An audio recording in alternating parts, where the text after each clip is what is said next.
Bueno, este es el hervidor, como lo veis es muy estéticamente muy bonito. Dentro tiene unas marcas para las tazas que necesitas. Yo le echo un vaso de sidra.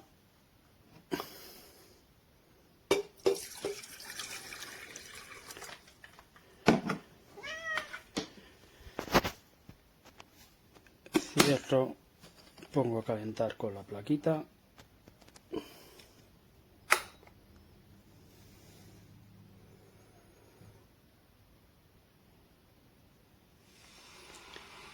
En unos segundos empieza a hacer ruido.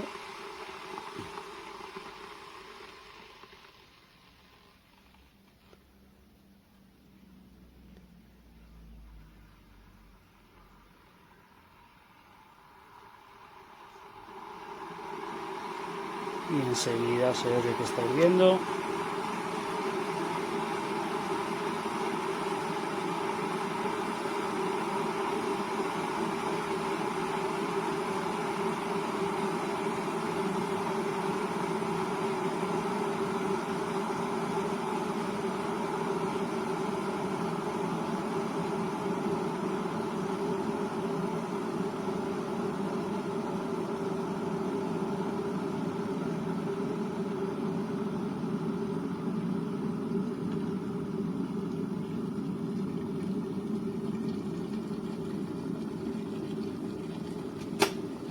Y se apaga.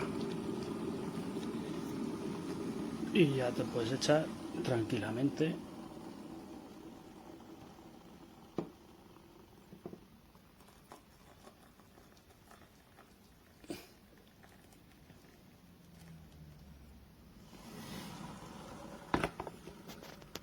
Y ahí queda.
Elle est top bien.